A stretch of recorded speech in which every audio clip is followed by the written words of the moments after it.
مجھے کچھ نہیں یاد دنیا، نہ دنیا کی باتیں، نہ وہ دعائیں جو میں نے یاد کی، کچھ نہیں مجھے، میں ڈسکنیکٹ ہو گیا دنیا سے. اور یہ دل کی آواز اتنی زور سے دھڑک رہا تھا جیسے کوئی ڈھول بجا رہا. سبحان اللہ. میں تو دعائیں مانگتا رہا، اندھیرا کم تو پہلا بیچ چلا گیا، دوسرا بیچ آ گیا، کسی نے مجھے دیکھا نہیں، میں رو رو کے دعائیں کرتا رہا. پھر غسل کعبہ ہوا، ململ سے انہوں نے اندر اس کو دھویا عرق غلام، اور پھر وہ ہمیں تحفے میں پانی عرق غلام اور ململ ہمیں دی گئی، اور خانہ کعبہ کا جو غلاف اترا تھا اس کا ٹکڑا دیا گیا ہمیں، تو جو ہمارے لیے بہت بڑی نعمت تھی. جب والدہ کا انتقال ہوا تو ہم نے ان کی آنکھوں پہ وہ رکھا دفنانے سے پہلے، تو وہ ہمارے گھر کی سب سے قیمتی چیز بن گئی. پھر ایسا ہی بے شک. تو جب ہم واپس نیچے اترے تو لوگ تھے، انہوں نے کسی نے قمیض پھاڑی ایک میری، کوئی ململ مانگتا تھا، کوئی عطر کا ہاتھ تھا، اندر عطر لگائے تھے ہم نے، وہ چاہتا تھا ان کے کپڑوں. لوگ تھے وہ مجھے پولیس گھیرے میں لے کے ریڈ کارپیٹ میں لے گئی. رات کو ڈنر تھا، وہ الشابی فیملی جن کے پاس چابی، سعودی کنگ کے پاس نہیں ہے چابی، ایک الشابی فیملی، انہوں نے ڈنر دیا تھا، ہم تحفے وغیرہ لے کے گئے تھے، کارپیٹ وغیرہ دیے.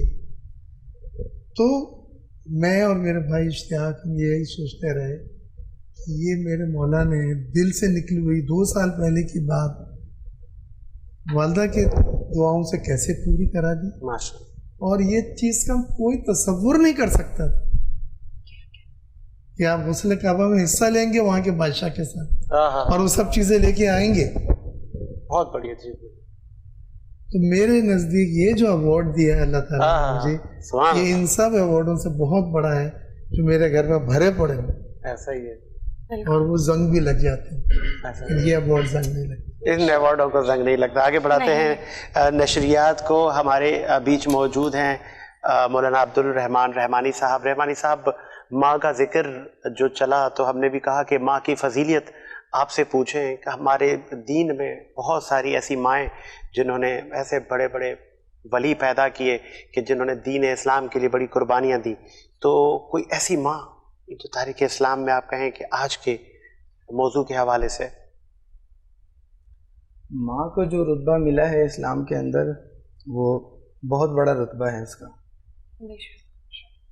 ایک قصہ ذکر ہے جس میں صحابی جو ہیں وہ آپ صلی اللہ علیہ وسلم سے سوال کرتے ہیں کہ دنیا کے اندر سب سے زیادہ ماں کا رتبہ بڑا ہے یا باپ کا؟ تو آپ صلی اللہ علیہ وسلم نے جواب دیا ماں کا. اچھا. انہوں نے پھر سوال کیا دوسری مرتبہ کہ والد کا درجہ بڑا ہے یا ماں کا؟ تو انہوں نے کہا والدہ کا. پھر تیسری مرتبہ پھر سوال کیا انہوں نے کہ یہ والدہ کا رتبہ بڑا ہے یا والد کا؟ تو آپ صلی اللہ علیہ وسلم پھر فرمایا والدہ کا رتبہ بڑا ہے. ماشاء. تو پھر چوتھی مرتبہ جب سوال کیا پھر آپ نے فرمایا کہ والد کا رتبہ. تو 3 مرتبہ جو ہے وہ آپ صلی اللہ علیہ وسلم نے ماں کا رتبہ بتایا ہے اور چوتھے درجے پر باپ کا رتبہ. تو ہمیں اس سے اندازہ لگانا چاہیے کہ والدہ کا کتنا اہم کردار ہے اسلام کے اندر اور ہمیں کتنی قدر کرنی چاہیے. بے شک بے شک. بہت بہت خوب، بہت اچھی بات کی. احمد بخاری صاحب بہت ہی میٹھے انداز میں آپ نعت و منقبت پڑھتے ہیں، تو میں چاہوں گا کہ نعت رسول مقبول اگر آپ اپنی آواز میں بھی سنائیں، اور مدینے میں بھی اکثر آپ کی حاضری ہوتی ہے، تو بسم اللہ. صلی اللہ علیہ یا رسول اللہ وسلم علیک یا حبیب اللہ. اللہ کی سرتاب قدم شان ہے یہ، انسان نہیں انسان وہ انسان ہے یہ. اور قرآن تو ایمان بتاتا ہے انہیں، اور ایمان یہ کہتا ہے میری جان ہے یہ. پڑھ لیجئے صلی اللہ علیہ یا رسول اللہ وسلم علیک یا حبیب اللہ. لو مدینے کی تجلی سے لگائے ہوئے ہیں، لو مدینے کی تجلی سے لگائے ہوئے ہیں، لو مدینے کی تجلی سے لگائے ہوئے ہیں، دل کو ہم مطلع انوار بنائے ہوئے ہیں، اور کشتیاں اپنی کنارے سے لگائے ہوئے ہیں، کشتیاں اپنی کنارے سے لگائے ہوئے ہیں، کیا وہ ڈوبے جو محمد کے تیرائے ہوئے ہیں، کیسے ڈوبے جو محمد کے تیرائے ہوئے ہیں.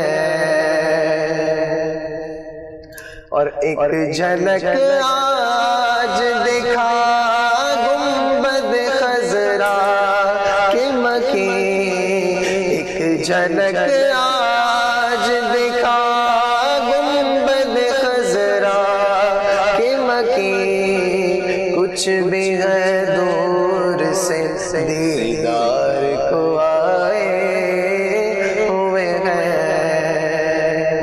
یہاں پر میں ایک بات شامل کرنا چاہوں گا کہ کچھ ہمارے دین اسلام کے اندر کچھ ایسے ہمارے بزرگان دین ہیں کہ جو مدینہ شریف جاتے تھے اندر نہیں جاتے تھے، باہر سے حاضری دیتے تھے. کہتے کہ فرمایا کہ ہماری ہمت نہیں پڑتی کہ ہم مواضع شریف کے سامنے جا کر کھڑے ہو کر حاضری دیں، کہ ہمارے وہ اعمال ہی نہیں ہیں، ہماری وہ اوقات ہی نہیں ہے کہ ہم جو ہے نبی پاک کے سامنے کھڑے ہو کر، بولا باہر سے حاضری دیتے تھے، اندر نہیں آتے تھے. اور وہ کیوں نہیں آتے تھے؟ شاعر نے بیان کیا کہ شرم عصیاں سے نہیں سامنے جایا جاتا، شرم عصیاں سے نہیں سامنے جایا جاتا، یہ بھی کیا کم ہے تیرے شہر میں آئے ہوئے ہیں، یہ بھی کیا کم ہے تیرے شہر میں آئے ہوئے ہیں، لو مدینے کی تجلی سے لگائے ہوئے ہیں. سبحان اللہ سبحان اللہ. ماشاءاللہ بیگ صاحب بہت بہت شکریہ بیگ صاحب کہ آپ نے ہمیں اس سحر ٹرانسمیشن میں ہمیں ٹائم دیا، اور کیونکہ آخری لمحات چل رہے ہیں اور ہم چاہیں گے کہ اور لوگوں کو شامل کرنے سے پہلے آپ کے اس قیمتی ٹائم کا اور فائدہ اٹھائیں. بیگ صاحب کیسا دیکھ رہے ہیں کووڈ کے بعد بزنس کمیونٹی کس قدر پر امید ہے کہ ہم اس آفت سے، اس وبا سے نکل کر پھر پاکستان کی ترقی میں اپنا حصہ ڈالیں گے؟ بہت ساری بے روزگاری ہو گئی، غربت کا ریشو بڑا ہے، کیسے یہ چیزیں کنٹرول ہوں گی؟ کتنے پر امید ہیں آپ؟ دیکھیں، میں نے ابھی شروع میں آپ کو بتلایا تھا کہ پاکستان ان چند خوش نصیب ممالک میں ہے جس میں کووڈ کی شدت اتنی نہیں ہے جتنی دنیا کے باقی شہر ہیں. بالکل. اور پھر مولا کا کرم اور ہماری ہمت جمع کہ ہم نے مقابلہ بھی کچھ ایسا کیا ہے کہ ہماری صنعتیں تقریباً 100% کام کر رہی ہیں، بلکہ انڈیا بنگلہ دیش اس آرڈر ہمیں شفٹ ہوئے ہیں.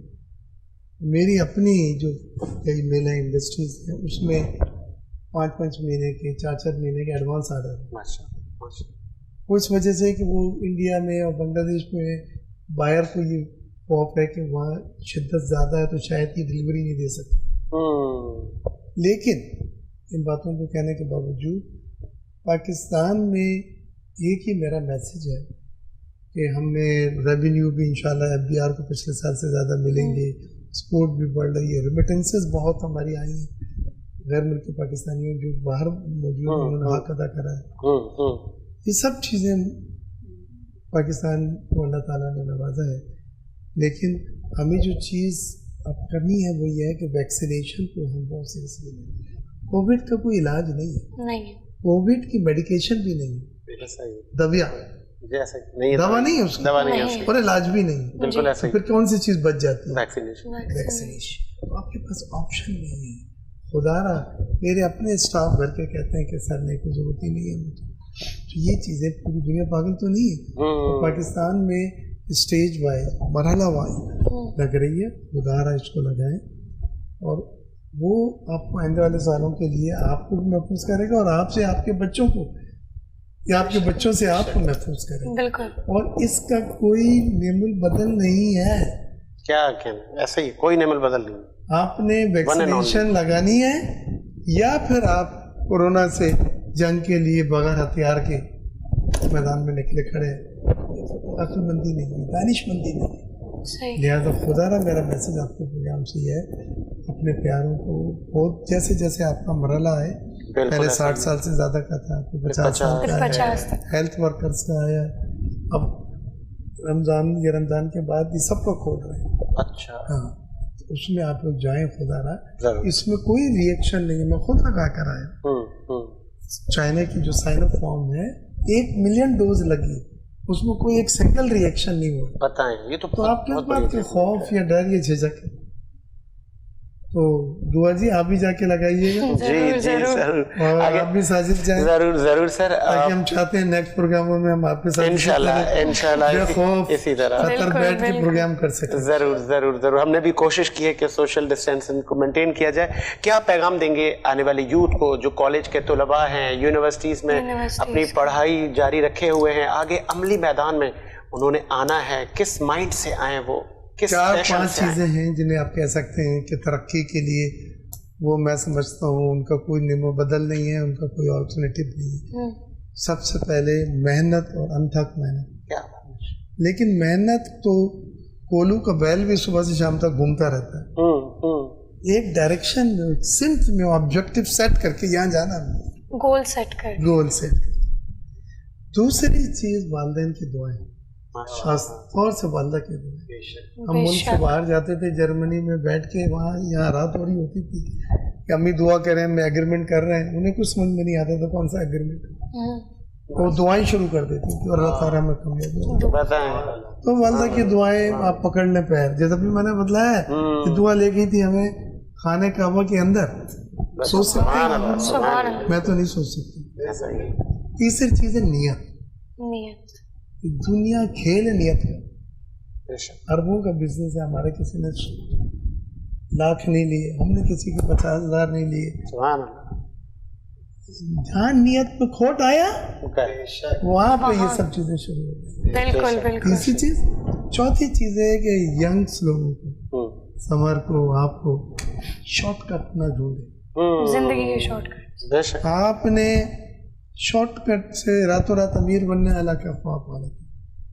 وہ ایسی چیز آتی ہے پھر ویسی چلے جاتی ہے. آپ ڈیپ کورس محنت کر کے 21 سال اگر پڑھنا ہے, 16 سال پڑھنا ہے, 4 سال 5 سال, پھر جا کے آپ دیکھیں. نہ کہ یہ ہے کہ ابھی آپ کی فائنل ڈگری نہیں ہوئی ہے اور آپ شارٹ کٹ کو ایسا بزنس, پھر لوگ بہکا کے غلط جگہ لگوا دیتے ہیں آپ, اور اس میں آپ کو فائدے کے بجائے نقصان ہوتا ہے. یہ سب وہ چیزیں ہیں. میری نوجوانوں کو میسج ہے, ہمارے ملک میں 60% نوجوان آبادی ہے. یہ آبادی جو ہے یہ سرنگ کی دوسری طرف کی وہ روشنی ہے جو میں دیکھ رہا ہوں. ماشاءاللہ زبردست. اور ہر رات کے بعد ایک صبح آتی ہے, اور ہر اندھیرے کے بعد اجالا آتا ہے. آپ نوجوان ہمارے اجالا ہیں, اور انشاءاللہ آپ اس ملک کو اس کا وہ حق دلائیں گے جو اس کا منصب ہے. انشاءاللہ. بریک کا وقت کہا, مجھے بریک کا کہا جا رہا ہے. ایک بریک لیتے ہیں, بریک کے بعد حاضر ہوتے ہیں.